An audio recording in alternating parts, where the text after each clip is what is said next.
Hola, ¿cómo están todos? Bienvenidos a mi humilde portal El Villegas para que empecemos las noticias, empecemos los comentarios. Hoy es el día, precisamente el día en que se votó el plebiscito del régimen pinochetista.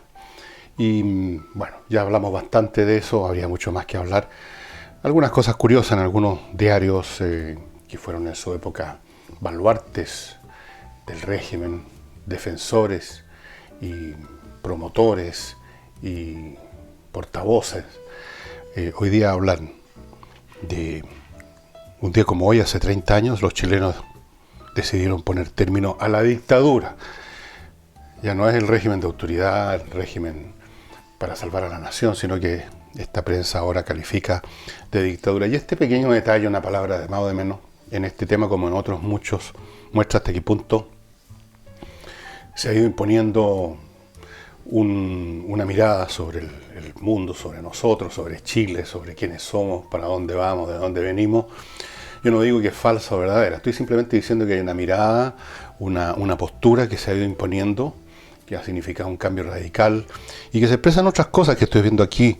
Una noticia que dice: hombres poderosos de las empresas reconocen que cambiaron su comportamiento tras emerger el Me Too, este movimiento en virtud del cual una hilera de señoras o señoritas se aparecen frente a los medios de comunicación a contar de sus tribulaciones con algún hombre en algún momento del pasado. Puede ser un mes, un año, 20 años. En el caso de esta señora en Nueva York, en Estados Unidos, que está acusando al candidato a ser miembro de la Corte Suprema, el señor Kavanaugh, un hecho que habría ocurrido hace 35 años, del cual no se acuerda ni dónde fue, ni qué día, ni qué hora, ni nada. Pero en fin, porque hagamos una diferencia entre dos cosas que son totalmente distintas. Una cosa es, en esto como en todo, una cosa es una mirada que pretende modificar comportamientos o valores o lo que sea que se considera obsoleto o injusto, como sea. Y otra cosa es en qué se transforman esas ideas iniciales, que pueden ser absolutamente lógicas, verdaderas y plausibles, cuando dan origen a un movimiento. Los movimientos cambian todo. La doctrina que estaba en su origen, el pensamiento que estaba en su origen, se convierte en un montón de consignas, las cosas se distorsionan bastante, se exageran, se produce una simplificación. Ustedes no pueden convocar a una masa grande de gente, a un movimiento con cosas muy complicadas. Tiene que ser todo muy simple, algo que se pueda gritar. Y no tiene mucho sentido. Yo normalmente estoy describiendo un fenómeno, no pretendo reprochar nada, porque simplemente no tiene mucho sentido hacerle reproches a cómo funcionan las cosas en este mundo. Y podríamos incluso decir que una idea que no es capaz de concitar un movimiento, con todas las distorsiones y las injusticias que los movimientos por sí mismos agregan, sin eso no es mucho lo que se logra cambiar, porque todavía no conozco, o conozco solo un caso, donde se reúne un grupo de personas, examina un tema, escucha, atiende las razones de todas las partes y llega a una decisión. Eso no ocurre en la vida social en su conjunto. Las cosas son un permanente darse de empujones, posturas extremas, distorsionadas, que chocan unas con otras. Y en medio de estas interacciones, con un poquito de suerte o con mucha suerte, se establece una situación más razonable de la que había antes. Es lo que va a suceder con este famoso movimiento Me Too. Yo creo que hay muchos que han sido convertidos en blanco injustamente y se les ha destruido su vida entera o parte de su vida, y se han cometido, han emergido toda clase de sentimientos malignos que se suben a estos buses siempre para aprovecharse el pánico, como se dice. Pero al final de esto, una situación que se venía arrastrando desde los principios de la historia humana, supongo, se va a modificar en un grado importante. Eso va a ser el resultado. Tal vez haya que pensar solo el resultado. Existe esa vieja frase que se le adjudica a Maquiavelo, que es de Maquiavelo, que está en alguna parte de su libro El Príncipe, que es un libro sobre el poder, cómo tenerlo, cómo conservarlo, cómo adquirirlo, y que dice el fin justifica los medios. Claro, todo depende del fin, todo depende de los medios, todo depende de si se ha concebido, conceptualizado correctamente el fin, y no se está confundiendo un fin importante simplemente con un propósito particular egoísta. Vamos ahora a cuestiones más inmediatas. El señor Carlos Mesa, de Bolivia, que fue presidente de la República de Bolivia, está haciendo un llamado a la cordura. Está diciéndole a la casta gobernante, a toda Bolivia, que no es digno el no aceptar un fallo de la Corte de La Haya, que ellos mismos demandaron, un fallo que ellos mismos crearon porque ellos hicieron la demanda, un fallo que insistieron muchas veces que Chile tenía que respetar porque se daban por seguros ganadores, y ahora son los perdedores. Y hasta el momento el señor Evo Morales no ha sido un hombre que precisamente esté dando muestras de aceptar ese fallo y de agachar la cabeza. Mesa llama a la cordura, a respetar el fallo, y dice a buscar una relación nueva con Chile. Una relación nueva, imagino, no donde desaparece el tema del mar. Eso no se lo van a sacar de la mente tan fácilmente los bolivianos, ni tienen interés en hacerlo tampoco. Seguramente se refiere a cambiar la manera. Hay un viejo dicho que dice que es con miel que se casan las moscas. Entonces tal vez Mesa piensa que de otro modo, cambiando la postura, cambiando el talante del gobierno boliviano, terminando con los insultos y con las descalificaciones que están permanentemente viniendo de La Paz, sentándose con Chile para arreglar otros asuntos que hay que arreglar, se puede crear un clima que a mediano plazo dé lugar, quién sabe, alguna cosa buena para ellos. Una cosa buena para ellos sería un puerto soberano y todo eso. Yo lo veo bastante difícil, independientemente de lo que yo creo o no crea. Me parece a mí que rara vez, nunca, una nación, una tribu, así como así entrega un pedazo de su territorio. Eso es prácticamente imposible. Pero pase eso o no pase, de todas formas, si las relaciones vuelven a tomar un cariz un poco más decente. Recordemos que no tenemos ni siquiera relaciones diplomáticas más allá de consulados y cosas como esa, pero no hay una embajada en ninguna de las dos capitales. Una relación más positiva sería buena para Bolivia especialmente. Si Chile puede vivir sin Bolivia, es Bolivia la que no puede vivir sin Chile. Desde luego, si en un caso extremo de conflicto Chile cortara el flujo de mercaderías desde y hacia La Paz, desde y hacia Arica, o a donde sea que llega, la economía boliviana es estrangulada en una semana. Es su arteria, es su yugular. Entonces, ellos dependen más de Chile que Chile depende de los bolivianos, eso es evidente. Y les convendría mucho mejorar sus relaciones, harían mejores negocios.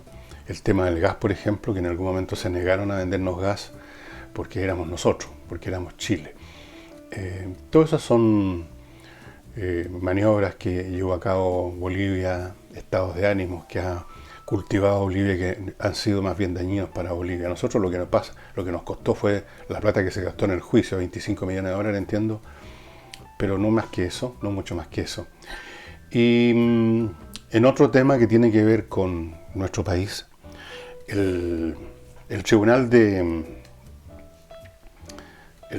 Defensa, un Tribunal de Defensa nuestro, un órgano, Tribunal de Defensa de los Intereses Nuestros, decretó que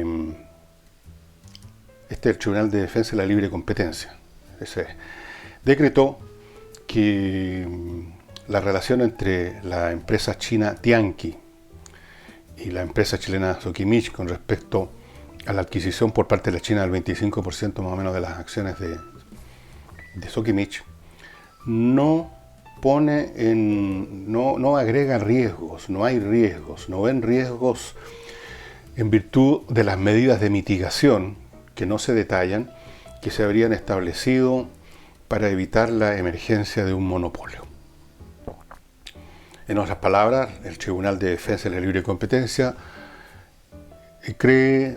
estima que con esas medidas de mitigación que no sé en qué consisten ni cómo se van a controlar que se apliquen, no se va a producir una situación como la que preocupan algunos de los visitantes de esta página que me han mandado mail sobre ese material. Escarbando un poco más, uno de estos propios visitantes del portal me mandó una información donde se especifica que el gobierno alemán, en general, no hablo aquí de Tianqi, está poniendo límites a la entrada de los chinos en su país porque estiman ellos que los chinos llevan a cabo tarde o temprano, y más bien temprano que tarde, medidas depredadoras, empiezan a apoderar de las cosas, empiezan a hacerse dueños de las cosas, y eso no les interesa a los alemanes.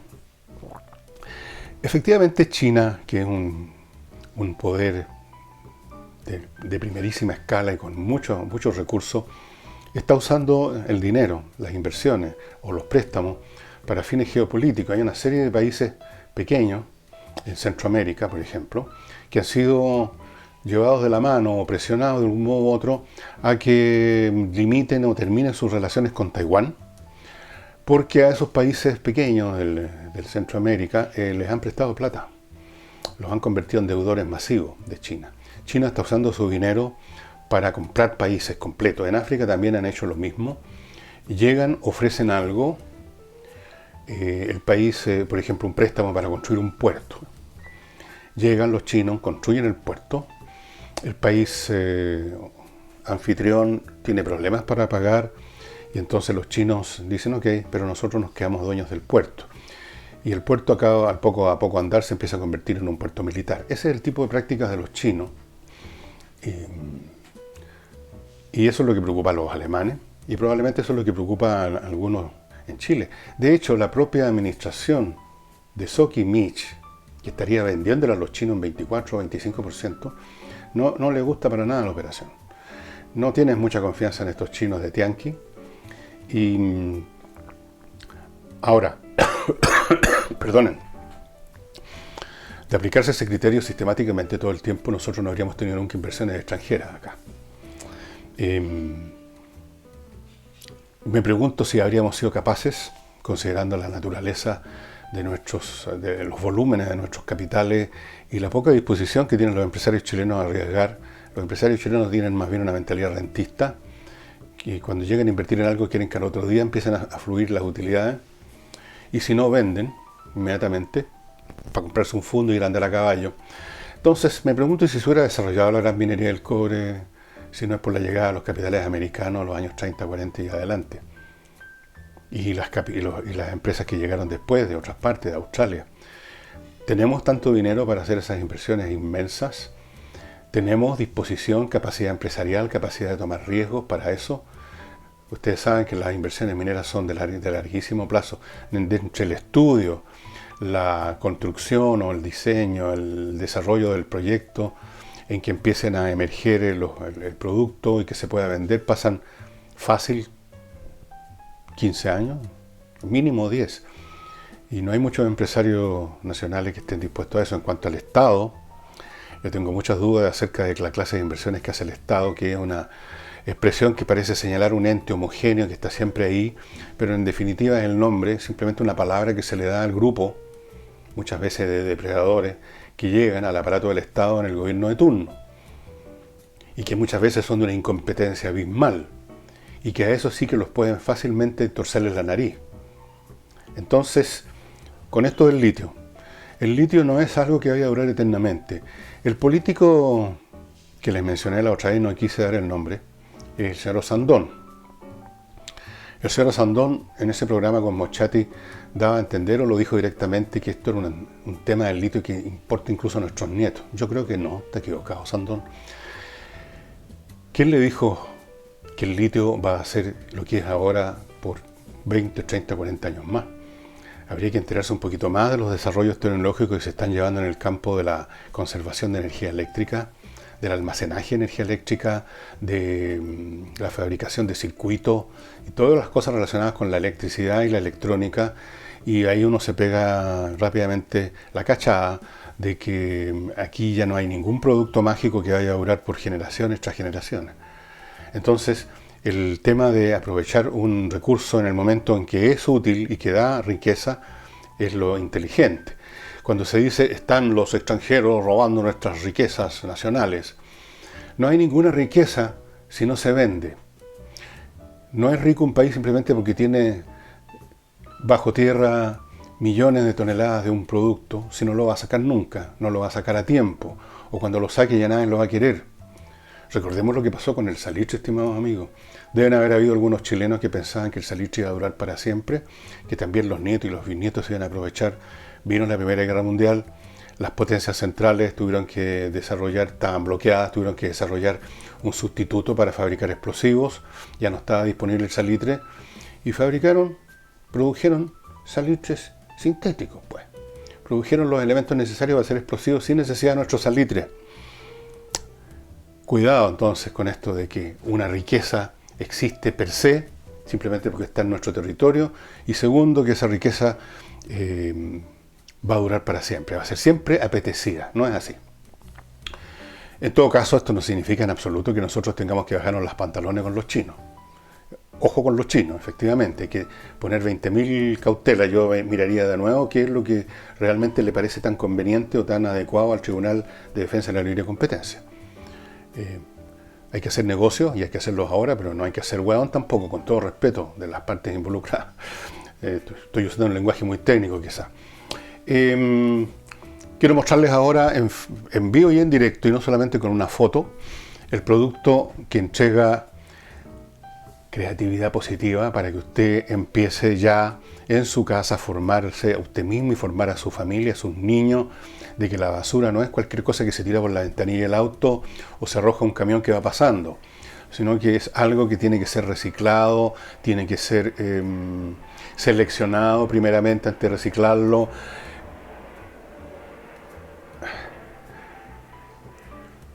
¿Ustedes han visto imágenes de la basura que se acumula en ciertas regiones del Océano Pacífico? Eso es gente que, sobre todo en algunos países asiáticos, en Filipinas, en otros lugares como eso, donde la gente llega y tira así delante de todo el mundo, puede tirar un piano adentro de un arroyo que va a dar un río, que va a dar a la mar. Y eso es lo que sucede cuando se dispone de la basura al lote. Les voy a mostrar ahora cómo son estos contenedores. Aquí tengo dos. El verde y el amarillo, uno para el vidrio, el otro para el plástico, lo que usted quiera, por supuesto. Usted verá cuál usa para qué cosa. Son súper prácticos, tienen una manilla, uno los pone uno arriba del otro si quiere, si se puede, si hay espacio, si no hay tanta basura, van a quedar así o más abajo, etcétera. Y usted va a poder, además, en caso que haya un ataque de los extraterrestres, usarlo como casco. Protección completa. Son muy livianos, prácticos, fácil de limpiar y en todos los sentidos vaya enseñando en su casa a los cabros que hablan tanto en medio ambiente pero hacen tan poco por el medio ambiente. Háganlos regar si quieren un macetero porque va a ser muy difícil. Sí, más rato, ya voy, no nunca. Así es que póngase en contacto con Creatividad Positiva, es una empresa chilena y todo esto son súper accesibles, estos contenedores, y cambian bastante lo que podríamos decir las rutinas domésticas para mejor. Así es que Creatividad Positiva, amigos, ustedes están viendo los datos ahí de cómo contactarse, ustedes ya saben esto, ustedes están viendo una grabación, así que pueden hacer pausa, anotar tranquilamente los datos, yo hago un 2, 3 momias y seguimos con el asunto. Y este domingo hay elecciones en Brasil, estimado amigo, yo creo que ya les hablé del candidato que produce horror de horrores en los sectores progresistas de América Latina. Y bueno, ¿qué es Brasil y quién es Bolsonaro? Algo hablé de Bolsonaro, pero ahora voy a decirle un poco más. En primer lugar, Brasil es un país muy grande, 150 millones de habitantes, el país más grande de América Latina, el país con más superficie también de América Latina. Son el 8º país de economía más grande del mundo, el PIB número 8. A pesar de eso tienen una pobreza tremenda, el 4% de la población, perdón, la cuarta parte de la población, no el 4%, la cuarta parte, el 25% de la población vive bajo el nivel de pobreza. Eso significa, equivale más o menos, casi 40 millones de personas, imagínense, varias veces la población de Chile en puros pobres en Brasil. El per cápita de ellos es muy inferior al de Chile, $9.700, El desempleo llega en este momento al 13%. Se cometen, no lo va a creer usted, 60.000 homicidios al año. 60.000 homicidios al año. Desde el año 14, con el glorioso gobierno del Partido de los Trabajadores, la economía no es que no haya crecido, se achicó en un 10%. Por Dios, eso es un desastre. Y la corrupción, ¿para qué le digo? La corrupción está en todas partes. Ya ni siquiera vale la pena hablar de corrupción. Esto es como un cáncer generalizado, que uno no dice dónde está tu tumor. No, lo tengo en todas partes. Este es una corrupción brutal, tremenda. Y la población, el brasilero común y corriente, está hasta la coronilla con la corrupción, con bandidos que llegan al Parlamento y roban a manos llenas. En algunos casos son delincuentes que llegan al Parlamento. Y en medio de este desastre es que aparece este señor Bolsonaro, que por un momento estuvo en las Fuerzas Armadas, no tuvo muy buenos juicios, muy buenas calificaciones, ahí se le consideraba un tipo un poco desbocado. De un modo u otro se las arregló para ir poco a poco, al principio nadie le daba bola, se reían de él, un poco lo que pasó con Trump. Y empezó a agarrar vuelo, llegó al Congreso y finalmente empezó a ganar una base cada vez más grande y ahora es uno de los candidatos a ser presidente. Jair es considerado, por supuesto, por los progresistas de América Latina, o sea, los que arruinan los países, en otras palabras, como un ultraderechista, fascista, porque dice cosas que son en el contexto relativo del discurso piadoso que hoy impera, y que es mentiroso además, porque los tipos, una vez que cierran su devocionario, después de hablar puras cosas bonitas, llegan a robar a los países o a arruinarlos. Dice cosas tremendas, dice cosas inaceptables. O sea, no es un hipócrita, en otras palabras, que anda poniendo los ojos en blanco y recitando, digamos, todos los Ave Marías del caso. Yo no sé, en definitiva, si Bolsonaro llega a ser presidente, se va a salvar o no a Brasil. Yo no creo en las figuras providenciales, pero así está viendo el público brasilero a Jair. O sea, cuando se llegan a estos extremos en una sociedad de desastre, de ruina, de corrupción, de asco ante la clase política, porque realmente la clase política brasilera es asquerosa. Todas las clases políticas tienden a deslizarse por esa pendiente, pero en el caso de Brasil ya han llegado al fondo. No sé qué país le podría competir a Brasil en esta materia. Entonces el público está desesperado. En un momento dado confiaron en el Partido de los Trabajadores. Sonaba bien, ¿eh? Partido de los Trabajadores. Y por un momento las cosas parecían andar bien, porque claro, cuando se empieza a gastar, hay un periodo donde todavía hay algo para gastar. Pero precisamente porque se gasta llega un momento en que no hay nada. Entonces ahí se produce la ruina. Lo que pasó en Venezuela, lo que pasa en todas partes, cuando se entran esas políticas populistas de vamos gastando miércoles. Entonces, el país se ha achicado. El país cometen 60.000 crímenes al año. Hay zonas enteras de las ciudades importantes, como Río, Sao Paulo, donde los taxistas no se atreven a entrar. La policía apenas, o armado hasta los dientes. Y el brasilero común mira para todos lados, buscando quién, cómo. Y en su desesperación se cuelgan de los faldones del vestón de este señor Jair Bolsonaro, que tiene un discurso que si uno lo examina en detalle, no es que sea tan fascista ni ultraderechista, es simplemente, yo diría, el discurso que corresponde a la visión del mundo, lo que podríamos llamar lo que eran las clases medias de 40 años atrás. Una clase media religiosa, una clase media que no le venían con esto de los sexos alternativos o de los matrimonios homoparentales o de todas esas cosas. Estoy diciendo cómo era la clase media entonces, no digo si era bueno o malo su pensamiento, pero la estoy tratando de describir. Era una clase media con un pensamiento tradicional, con una distinción quizás artificial, pero muy clara entre lo bueno y lo malo, entre lo correcto y lo incorrecto. Los hombres se casaban con mujeres y viceversa y no otra cosa. Había una visión que aquí la conocimos en Chile también, y no han sido muchos los años que han pasado de que predominaba. Y Bolsonaro es un poco eso, es el típico hombre de clase media brasilero de los años 50-60. Hombre de clase media y mujer de clase media que sigue siendo igual en Brasil y en todas partes, en muchas partes. Otra cosa es que en algún momento dado, ante el estrépito, la estridencia y la fuerza de los movimientos con una mirada distinta, mucha gente mira para otro lado o dice que sí, porque la gente es cobarde. La gente no quiere enfrentarse, la gente no... Cuando se ve ante una horda que se puede convertir fácilmente en horda linchadora, la gente dice, sí, claro, por supuesto, yo también creo en todo lo que usted cree, lo que usted diga, señor. Pero parece que Bolsonaro representa a esas personas y en eso lo convierte automáticamente, instantáneamente en ultraderechista, es desde la mirada del progresismo. Si es elegido, ¿qué va a poder hacer este hombre? En el campo económico es contradictorio lo que dice. En algún momento dijo que le iba a dar unos balazos a un presidente brasileño que estaba privatizando empresas estatales, pero en el capítulo siguiente fue a Estados Unidos a una conferencia con empresarios y les cantó, digamos, el devocionario que le gusta a los empresarios: menos impuestos, menos de esto, menos de lo demás allá. Entonces, claro, estas personas que emergen como salvadores providenciales se caracterizan, entre otras cosas, primero porque no salvan a nadie, y segundo porque en su falta de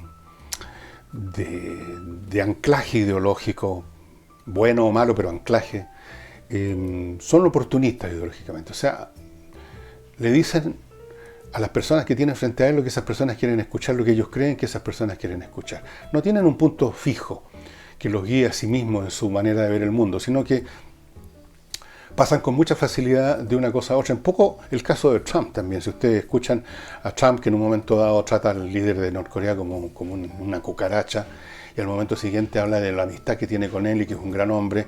Bueno, ese es el tipo de personas que se mueven en casos extremos. El caso más extremo de eso, y el caso que llevó al mundo a un desastre, el más grande que ha habido en la historia humana, es Hitler.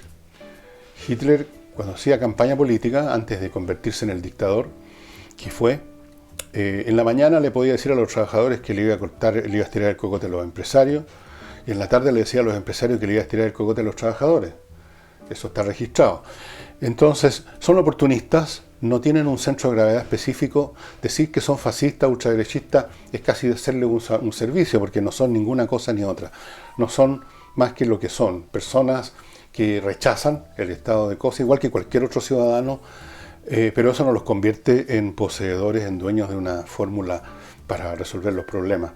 En fin, vamos a ver qué pasa este domingo entonces en Brasil con este personaje, con este ciudadano, con este votante brasilero que está realmente hasta el perno y que está dando manotazos del que se ahoga, y el tablón que apareció al alcance de la mano, pero que a lo mejor resulta ser solamente un tablón de cartulina que no le va a servir de nada, es el señor Jair Bolsonaro.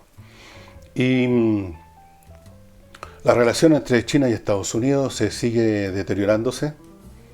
Están ahora un poco en esa fase, como cuando en el colegio dos escolares que se van a terminar agarrando a puñete y a patada.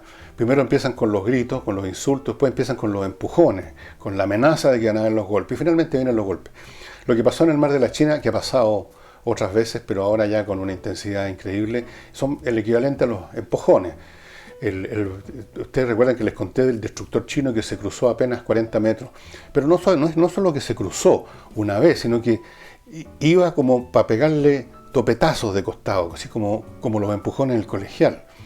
Y no ocurrió eso porque el capitán del barco americano hizo una maniobra y logró evitar eso, pero están realmente llegando están a niveles más intensos de hostilidad. Ayer mismo hubo un discurso del vicepresidente de Estados Unidos en que acusó a China de frentón de practicar, prácticas depredadoras en lo económico, agresión militar e intervención política en Estados Unidos. Ahora parece que Xi, que es el emperador de China, dejó de ser el gran hombre y el gran amigo de Estados Unidos, y ahora se ha convertido simplemente en un hombre interesado en liquidar a Trump y a los republicanos, porque, arguyen estos, solo con Trump se encontraron con alguien que finalmente les hizo un parelé a sus prácticas económicas que estaban destruyendo en esta mirada republicana y de Trump en la economía de Estados Unidos. Así es que, ¿qué va a suceder? ¿A dónde conduce esto? En otros tiempos yo hubiera dicho esto conduce a un conflicto militar, así de simple. En tiempos actuales con el armamento que poseen todas las partes, me refiero al armamento nuclear. Es un factor nuevo, absolutamente poderoso. Por algo no hubo guerra durante la Guerra Fría, por algo fue una guerra fría y no caliente, porque, como insisto en un punto muy simple y evidente, las guerras se desatan cuando al menos una de las partes cree que va a sacar algún beneficio. O sea, que va a ganar, que va a tener por supuesto un costo, va a tener bajas y todo eso, pero finalmente el resultado va a ser positivo, va a obtener el dominio, va a obtener territorio, va a obtener alguna cosa. Pero en una guerra nuclear no se obtiene nada de todo eso y es el gran elemento disuasivo para todas las partes de escalar mucho más. Pero eso no quita que pueda haber algún topetazo militar convencional contenido, pero fuerte, y una vez que eso se produce, se abren las puertas para una cosa de mayor envergadura. Pero en fin, esperemos que no ocurra, porque si eso ocurre, es el planeta completo que se perjudica, no porque se vaya a morir todo el mundo, ni mucho menos, pero desde luego, para empezar, la economía mundial se desarticula completamente de un día para otro, y se generan toda clase de problemas ambientales, y aunque la cosa se localice en una cierta parte del planeta, la verdad es que se comunica a todo el resto del planeta, se comunican los problemas ambientales que produciría los desechos de cualquier explosión nuclear, incluso una bomba táctica. Se contaminaría todo el planeta con el desastre económico. O sea, no, es indescriptible, y ese es quizás el gran disuasivo que tal vez los obligue a, en medio de estos topetazos, a llegar a algún tipo de acuerdo. Vamos a ver, y con eso estamos poniendo término al programa de hoy. Y una vez más recuerdo a todos ustedes que me pueden apoyar en Patreon, y desde ya agradezco a todos los que lo están haciendo. No me importa si ustedes simplemente ponen $1 al mes, cualquiera que sea la cifra, me sirve, nos sirve aquí al equipo para mantener funcionando este portal. Y recuerden que me pueden mandar mail haciéndome sugerencias. He recibido cientos, literalmente, y voy haciendo uso de ellos en la medida de lo posible. Pronto tendremos en el portal un espacio para que los que quieran colaborar con algún texto relacionado con sus experiencias profesionales o alguna cosa que quieran informar, van a tener espacio para hacerlo. Y para los amigos, porque tengo gente que me ve en Estados Unidos, porque quieren practicar el castellano, algunos de ellos, pronto va a haber también un rincón con textos míos traducidos al inglés por vuestro servidor y luego revisados por un editor, porque por supuesto uno cree que sabe el inglés o cualquier idioma a la perfección, pero una vez que cuando se escribe, que se notan las imperfecciones. Y eso sería todo. Hasta mañana. Muchas gracias.